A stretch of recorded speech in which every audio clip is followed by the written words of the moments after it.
6 مہینے اسلام آباد میں کام کرنے کے بعد مجھے کراچی کے کونسل خانے میں بھیج دیا گیا۔ میں غیر محسوس طور پر اپنے آبائی علاقے سے قریب تر ہوتا جا رہا تھا۔ کراچی آنے کے بعد مجھے پاپا کی یاد بہت ستانے لگی۔ مجھے رہ رہ کر خیال آ رہا تھا کہ نہ جانے پاپا کی موت کن حالات میں ہوئی ہوگی۔ آخر جب مجھ سے برداشت نہ ہو سکا تو میں نے کونسل خانے سے 1 ہفتے کی چھٹی لی اور حویلی فون کیا۔ ہیلو، دوسری جانب سے آواز ابھری۔ کون بول رہا ہے؟ میں نے پوچھا۔ میں لال بخش بات کر رہا ہوں۔ آپ کون ہیں؟ دوسری جانب سے لال بخش نے اپنا نام بتانے کے بعد مجھ سے پوچھا۔ میں شاہفیز ہوں، شاہ زمان کا بیٹا۔ میں نے اپنا تعارف کروایا۔ جی کہیے، کیا بات ہے؟ میرا نام سنتے ہی لال بخش کا لہجہ بدل گیا۔ میں اس وقت کراچی میں برٹش کونسل خانے میں ہوں اور حویلی آنا چاہتا ہوں۔ میں نے اپنا مدعا بیان کیا۔ کیوں؟ حویلی آنا میرا حق ہے اور میں اپنا یہ حق استعمال کرنا چاہتا ہوں۔ لال بخش کی کیوں سن کر مجھے غصہ آ گیا۔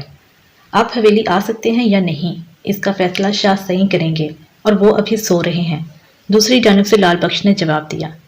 ٹھیک ہے، میں شام کو فون کرتا ہوں، آپ دادا حضور سے پوچھ لیجیے گا۔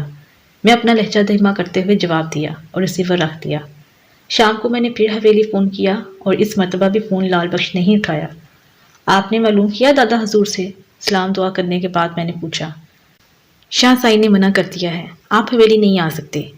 میری بات کرائیے دادا حضور سے۔ شاہ سائی کی طبیعت ایسی نہیں ہے کہ وہ فون پر بات کر سکیں، لال بخش نے مجھے جواب دیا۔ تو پھر ان سے کہیے کہ اگر وہ مجھے حویلی نہیں آنے دیں گے تو پھر میں کل پولیس کے ساتھ حویلی آؤں گا۔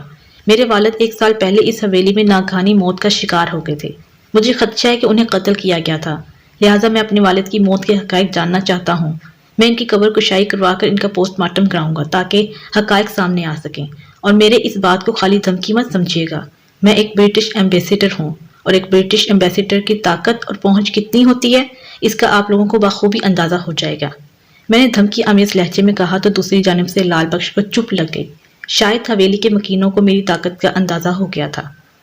آپ 2 منٹ ہولڈ کیجیے، میں شاہ سائی سے بات کرتا ہوں۔ لال بخش اب نہایت ادب سے مخاطب ہوا، پھر ایسا لگا جیسے وہ کسی سے بات کر رہا ہو۔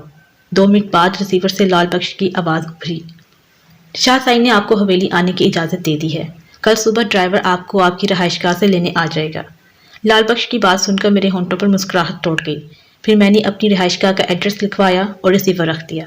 اگلی صبح ایک شخص جس نے سفید لباس پہنا ہوا تھا اور اس کے کاندھے پر اجرک تھی اور اس نے مخصوص سندھی ٹوپی پہنی ہوئی تھی، ایک پرانے ماڈل کی جیپ لے کر میرے گھر پر آیا اور مجھے ادب سے سلام کرنے کے بعد بولا، مجھے شاہ سائی نے بھیجا ہے، آپ چھوٹے سائی ہیں؟ اس شخص نے مجھ سے پوچھا تو میں نے اقرار میں سر ہلا دیا۔ میں نے ساری تیاری رات ہی میں کر لی تھی، اپنے کپڑے اور ضرورت کی چند چیزیں ایک ٹیچی کیس میں رکھ لی تھیں۔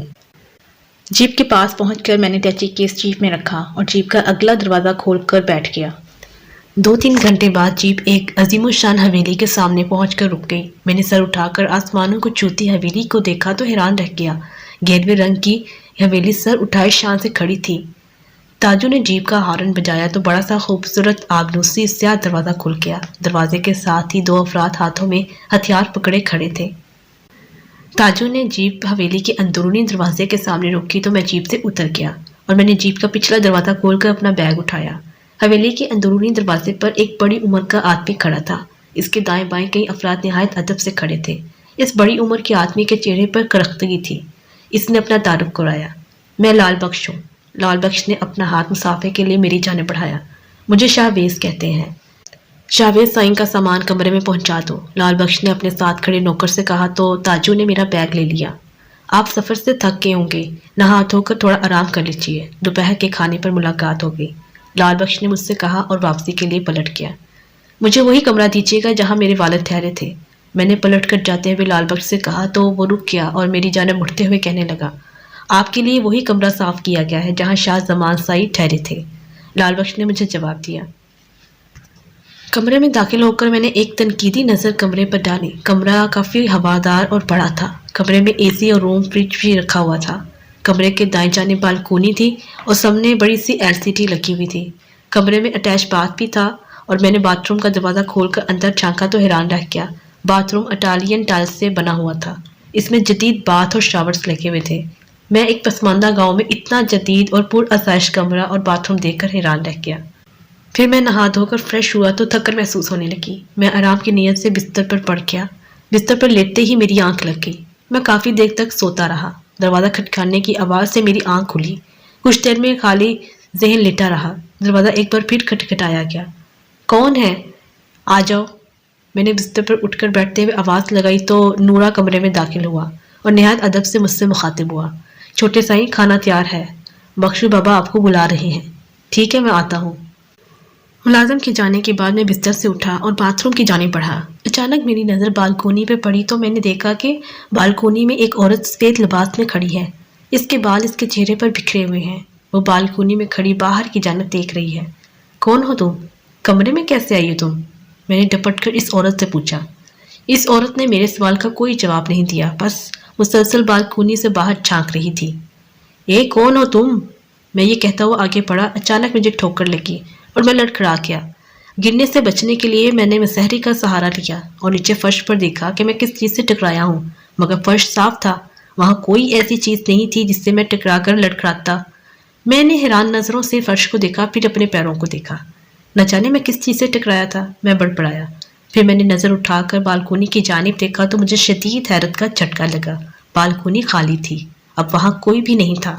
میں جلدی سے بالکونی میں آیا اور میں بالکونی میں چاروں جانب دیکھا، مگر بالکونی خالی تھی۔ آخر وہ عورت کہاں گئی؟ میں سوچنے لگا، کیونکہ بالکونی آنے اور جانے کا واحد راستہ کمرے سے ہو کر گزرتا تھا اور وہ عورت کمرے میں داخل نہیں ہوئی تھی، تو وہ پھر عورت کہاں غائب ہو گئی؟ میں حیرت کے سمندر میں ڈوبا ہوا تھا۔ میں فریش ہو کر کپڑے وغیرہ بدل کر نیچے ڈائننگ ہال میں پہنچا تو میں نے دیکھا کہ ڈائننگ ٹیبل پر چائے کے لوازمات رکھے ہیں، مگر ڈائننگ ہال میں کوئی نہیں ہے۔ میں آہستہ قدموں سے چلتا ہوا ڈائننگ ٹیبل تک پہنچا۔ تو آپ ہیں اس حویلی کے اکلوتے وارث، انگلینڈ بلڈ، مسٹر شاویز۔ مجھے اپنے پیچھے ایک شوق نسوانی آواز آئی تو میں بے اختیار پیچھے کی جانب گھوم گیا۔ پیچھے پلٹ کر میں نے دیکھا کہ ڈائننگ روم کے دروازے پر ایک نوجوان خوبصورت لڑکی کھڑی ہے۔ میں اس لڑکی کو دیکھتے ہی ٹٹک گیا۔ سامنے سلونی سی گھنگریالے بالوں والی تیکھے نگوش کی وہ حسینہ سیدھی میرے دل میں اترتی چلی گئی۔ میں پہلی نظر کی محبت کا قائل نہیں ہوں، مگر وہ حسینہ مجھے اپنے دل میں اترتی محسوس ہو رہی تھی۔ میرا نام شاہویز ہے، اور آپ؟ میں نے اس حسینہ پر سے نظر اٹھاتے ہوئے کہا۔ میرا نام مہا ملک ہے، ویسے حویلی میں سب مجھے ماہی کہتے ہیں۔ اس لڑکی نے اپنا تعارف کروایا۔ تشریف رکھیے، میں نے ماہی کے لیے ڈائننگ ٹیبل کی کرسی نکالتے ہوئے کہا تو وہ نہایت بے تکلفی سے میرا شکریہ ادا کرتے ہوئے اس کرسی پر بیٹھ گئی۔ ماہی بیٹا، یہ شاہویز ہے، اور شاہویز سائیں یہ ماہی ہے۔ ڈائننگ روم کے دروازے سے لال بخش داخل ہوتے ہوئے بولے۔ بخش بابا، میں تعارف کروا چکی ہوں۔ شاہویز سائیں، یہ آپ کے بڑے تایا شاہ رحمان کے عزیز دوست کی بیٹی ہے۔ ماہی کے ماں باپ کے انتقال کے بعد شاہ سائی نے اس کو اپنی سرپرستی میں لے لیا۔ یہ حیدرآباد شہر میں پڑھتی ہے، چھٹیوں میں حویلی آتی ہے۔ مجھے آپ کے والدین کا سن کر بہت افسوس ہوا، میں نے رسمن کہا۔ تھینکس۔ مجھے تو ماما پاپا کی صورت بھی یاد نہیں۔ جب میں 2 ماہ کی تھی تو ایکسیڈنٹ میں ماما پاپا کی ڈیتھ ہو گئی تھی۔ جب سے میں بابا سائی کے پاس ہوں۔ بابا سائی ہی میرے سب کچھ ہیں۔ بابا سائی؟ میرا لہجہ سوالیہ تھا۔ شاہ سائی؟ میں انہیں بابا سائی کہتی ہوں۔ یعنی آپ دادا حضور کی بیٹی ہو؟ میں نے مسکراتے ہوئے پوچھا۔ ہاں، ماہی نے چائے کا کپ میرے سامنے رکھتے ہوئے مختصراً جواب دیا۔ پھر تو آپ اس حویلی کی مالکن ہوئی؟ میں نے مسکرا کر چائے کا کپ اٹھاتے ہوئے کہا۔ بے شک مالکن میں ہوں، مگر وارث تو آپ ہیں، ماہی نے جواب دیا اور کھلکھلا کر ہنس پڑی۔ ہنسنے سے اس کے گالوں میں ڈمپل پڑ گئے۔ میں بھی اس کی بات پر مسکرا کر اسے دیکھنے لگا۔ ہاں تو مسٹر شاہویز، فرمائیے آپ کی بوریت کیسے دور کی جائے؟ چائے پینے کے بعد ماہی بولی۔ ماہی، حویلی کے متعلق مجھے کچھ بتاؤ۔ چھوڑو حویلی کے قصے کو، کیا کرو گے سن کر؟ ماہی بیزاری سے بولی۔